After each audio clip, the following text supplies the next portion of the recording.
আমরা সকালে জানতে পেরেছি যে বৈষম্যবিরোধী ছাত্র আন্দোলনের মেহরাব এবং রাজু এদের দুজনকে পুলিশ গ্রেপ্তার করেছে। আমরা জানি যে জুলাইয়ের যখন আন্দোলন হয় বৈষম্যবিরোধী আন্দোলন, তখন মেহরাব এবং রাজু এদের আসলে সক্রিয় ভূমিকা ছিল, এটা অস্বীকার করার নয়।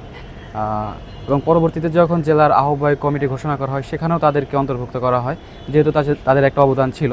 কিন্তু পরবর্তীতে বেশ কিছু কারণে এই কমিটি থেকে তারা সংবাদ সম্মেলন করে এখান থেকে পদত্যাগ করে। যেহেতু পুলিশ তাদেরকে গ্রেপ্তার করেছে, আসলে আমরা এখনও পর্যন্ত জানতে পারিনি যে আসলে তাদেরকে সরাসরি কী পারপাস গ্রেপ্তার করা হয়েছে। তবে আমরা যদি পুলিশ যদি কোনো সুনির্দিষ্ট অভিযোগ প্রমাণ করতে পারে বা আসলে যদি এটা সত্য হয়, সেক্ষেত্রে আমাদের সংগঠন থেকে সিদ্ধান্ত নেওয়া হবে আসলে তাদের বিরুদ্ধে কি প্রয়োজনীয় কোনো সাংগঠনিক ব্যবস্থা নেওয়া হবে কিনা। আজকে সকালে 8:30 নাগাদ ঘুম থেকে ওঠার পরে আমি ফেসবুকে দেখলাম যে আমাদের বৈষম্যবিরোধী ছাত্র আন্দোলন চলাকালীন সময়ে যে অগ্রণী ভূমিকা রেখেছিল মেহরাব খান এবং আশরাফুল ইসলাম রাজু, তাদেরকে পুলিশ থানা থেকে বাসা থেকে ধরে নিয়ে আসছে।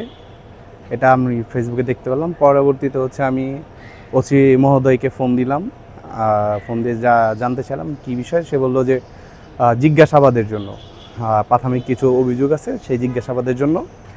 তো আমরা তাদেরকে স্পষ্ট ভাষায় জানিয়ে দিয়েছি যে অন্যায়কারীর সাথে কোনো আপোষ নয়। প্রথমত, অন্যায় যেই করুক, সে যে দলেরই হোক, যেই হোক, যে ব্যক্তি হোক, অন্যায়ের সাথে কোনো আপোষ নয়।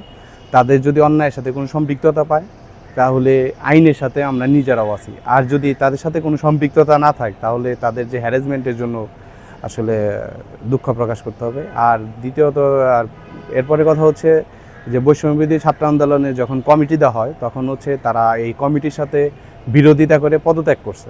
এখন পদত্যাগকারীর বিষয়ে তো আসলে কোনো সংগঠন বা কোনো ব্যক্তি বা কোনো দল এটা তো আসলে দায় নেয় না।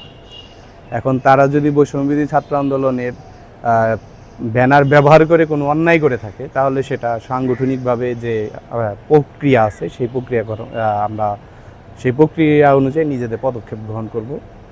তবে তারা পদত্যাগ করছে। আর আমাদের যখন কমিটি হয়েছিল এবং আমাদের এই কমিটি থেকে প্রশ্নবিদ্ধ করার জন্য তারা ঢাকার ইচ্ছা মহাসড়কে ব্লক করছিল।